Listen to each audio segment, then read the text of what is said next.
और मेरा मानना है उनके जाने से या उनके यहाँ पे रहने से कोई फ़र्क पड़ना भी नहीं था। हमारा तो मानना है, हम उनको धन्यवाद देते हैं कि कम से कम यहाँ रहकर उन्होंने गठबंधन को धोखा देने का काम नहीं किया। कांग्रेस एक समुंदर है। ज्योतिरादित्य सिंधिया, रीता बहुगुणा और न जाने कितने कद्दावर नेता बीजेपी में शामिल हुए। तो अजय कपूर जी अगर बीजेपी में शामिल होते हैं तो उससे कांग्रेस को कोई फर्क नहीं पड़ने वाला है। कहीं ना कहीं उन्हें महात्मा गांधी की विचारधारा से हटकर आज गोडसे की विचारधारा अच्छी लगने लगी। कानपुर में गठबंधन आप देखिएगा बहुत मजबूती से लड़ेगा और इस बार कानपुर लोकसभा गठबंधन का ही प्रत्याशी जीतेगा। कानपुर से एक कांग्रेस के बड़े नेता, कद्दावर नेता का नाम है अजय कपूर। अजय कपूर 3 बार के विधायक रह चुके हैं और इस समय कांग्रेस के राष्ट्रीय सचिव भी थे। लेकिन जैसे ही उनके बीजेपी में जाने की चर्चाएं शुरू होती हैं, उसके बाद से कानपुर की राजनीति गर्मा जाती है, बल्कि एक तरह से ये कहें कि उथल पुथल हो जाती है, क्योंकि यहाँ पे गठबंधन हो चुका है। कांग्रेस के प्रत्याशी यहाँ से चुनाव लड़ेगा, इस बात की बात भी हो चुकी है। लेकिन जिस तरह से 3 नाम कांग्रेस में पैनल में गए थे, एक अजय कपूर का नाम था उसमें, दूसरा पवन गुप्ता और तीसरा आलोक मिश्रा। इन तीनों नामों के जाने के बाद से उसमें से एक जो नाम अजय कपूर है, उनका जैसे ही बीजेपी में जाने की चर्चा होती है, उसके बाद से एक नए समीकरण की शुरुआत हो जाती है। इस पर क्या कहना है गठबंधन का, इस पर बात करने के लिए हमारे साथ मौजूद है समाजवादी पार्टी से अभिमन्यु गुप्ता, कांग्रेस से दिनेश बाजपेयी। आइए उनसे बात कर लेते हैं कि करके कि आखिर उनका क्या कहना है। आप गठबंधन के नेता हो साथ में, लेकिन आपके तो एक बड़े कद्दावर नेता अब बीजेपी में। देखिए, हमें आपसे जानकारी मिली है इसकी, और मेरा मानना है उनके जाने से या उनके यहाँ पे रहने से कोई फ़र्क पड़ना भी नहीं था। जैसा आप सूचना बता रहे हो कि उन्होंने बीजेपी ज्वाइन कर ली है या करने जा रहे हैं, हमारा तो मानना है हम उनको धन्यवाद देते हैं कि कम से कम यहाँ रहकर उन्होंने गठबंधन को धोखा देने का काम नहीं किया। मैं पुनः कहूँगा, उनसे ना कोई फ़र्क पड़ना था गठबंधन को, क्योंकि जिस मुहिम में आदरणीय अखिलेश यादव जी, आदरणीय राहुल गांधी जी, आदरणीय प्रियंका गांधी जी जिस मुहिम में लगी हैं, उसमें इनके रहने ना रहने से कोई फ़र्क नहीं था। ये अगर रहते और चुनाव होता तो निश्चित रूप से गठबंधन प्रत्याशी को अंदर खाने, नुकसान करने का ही काम करते। हम तो बहुत इस बात के लिए धन्यवाद देते हैं उनको कि उन्होंने सही समय पे अपना सच्चा रूप दिखा दिया और इससे गठबंधन यहाँ पे मजबूत होगा। ये जब विधायक थे तो आदरणीय अखिलेश यादव जी ने इनकी बहुत मदद की थी, इनके कई विकास कार्यों में सरकार की तरफ से मदद भी पहुंचाई थी। और आज जब ये विधायक नहीं रहे तो इन्होंने एक सार्वजनिक स्थल पे आदरणीय अखिलेश यादव जी के लिए भी अपशब्द इस्तेमाल किए थे, उसका हम लोग ने बहुत विरोध किया था। तो ऐसा व्यक्ति जो इनकी मदद करे वो उसके लिए अपशब्द कहें। राहुल जी ने, प्रियंका जी ने इनको बहुत सम्मान दिया कांग्रेस में, जैसा हम लोग को दिखता है। उसके बाद अगर वो ऐसा एक व्यवहार कर रहे हैं तो ऐसे व्यक्ति के यहाँ पे रहने से कोई फ़र्क भी नहीं पड़ना था। अच्छा हुआ वो गए। गठबंधन यहाँ पे कानपुर में उनके जाने के बाद ज़्यादा मजबूत होगा। ये किस तरह की चीज़ है, क्योंकि अब जैसे आपके गठबंधन के जो साथी हैं समाजवादी पार्टी, वो तो ये कह रही है कि बहुत अच्छा हुआ चले गए, जबकि आपकी पार्टी के तो 3 बार के विधायक हैं, एक कद्दावर नाम है, और जैसा सूत्रों से जानकारी हुई थी पैनल में भी इनका नाम गया था सांसदीय की टिकट के लिए। तो फिर एकदम से क्या मतलब आप लोग बदल गए उनके जाते ही? निश्चित रूप से अजय कपूर जी का नाम शहर में एक बड़ा नाम रहा है। अभी वर्तमान में भी वो AICC के सचिव थे और प्रभारी थे बिहार के, और निरंतर राहुल जी के साथ यात्राओं पे देखे गए।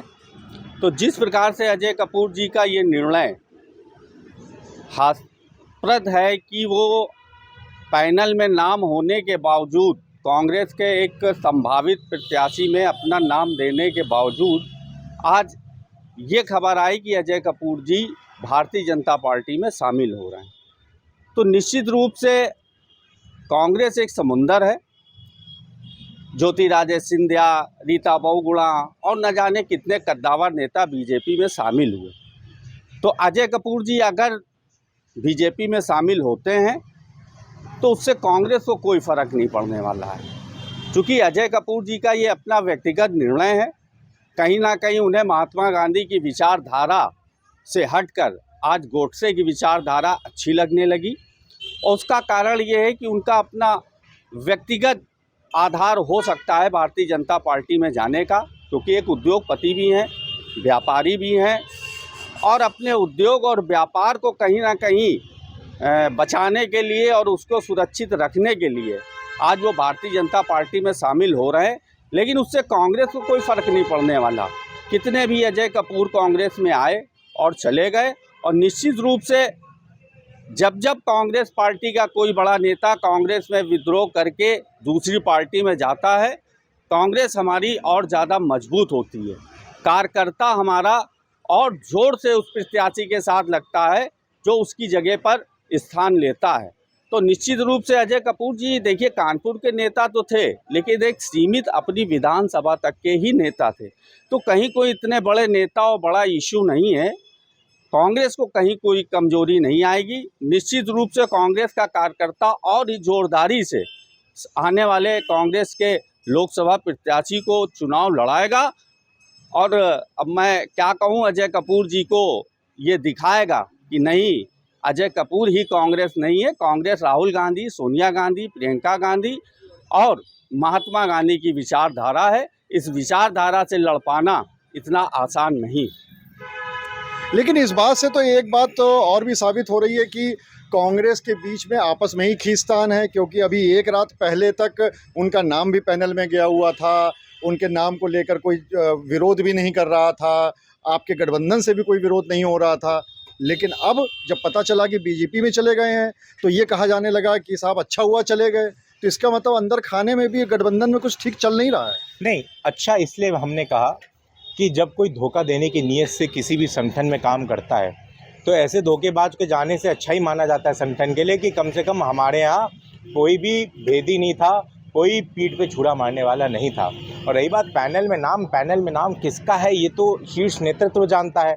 हम लोग तो समाजवादी पार्टी, हमारे आदरणीय राष्ट्रीय अध्यक्ष अखिलेश यादव जी के निर्देश पर जो भी कांग्रेस का यहाँ से प्रत्याशी होगा उसको लड़वाने के लिए हम लोग पूरी तरीके से संकल्पित हैं। और मैं फिर कह रहा हूँ, अजय कपूर या किसी व्यक्ति के भी अगर किसी भी पार्टी में बदलने से यहाँ गठबंधन पे कोई फ़र्क नहीं पड़ना। कानपुर में गठबंधन आप देखिएगा बहुत मजबूती से लड़ेगा और इस बार कानपुर लोकसभा गठबंधन का ही प्रत्याशी जीतेगा।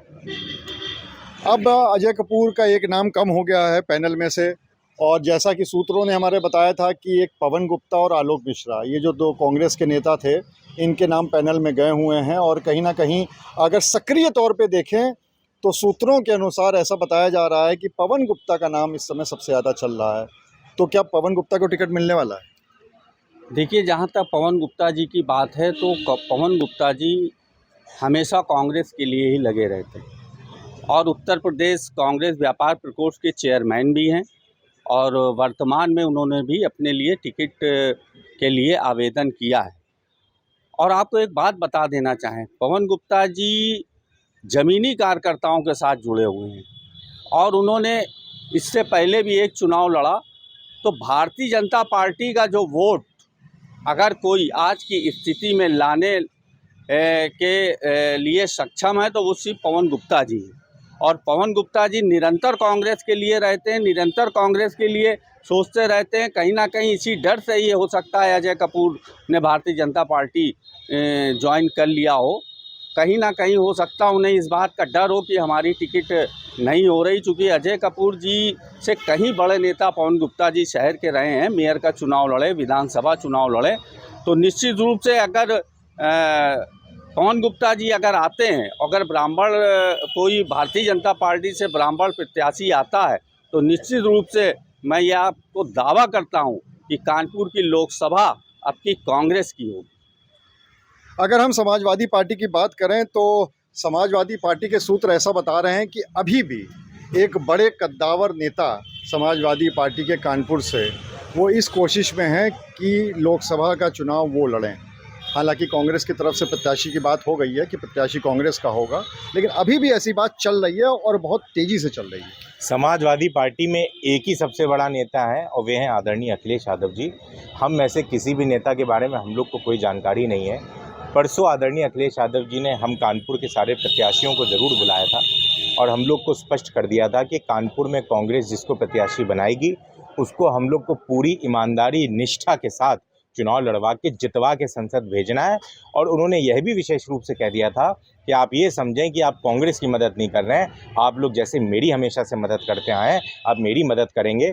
तो मैं इस चर्चा को बिल्कुल बेबुनियाद मानता हूँ कि कोई सपा का बड़ा नेता या किसी भी उसका दल का कोई लगा हुआ है। सपा में सब ईमानदारी से आदरणीय अखिलेश यादव जी के निर्देशों के पालन के लिए लगे हुए हैं।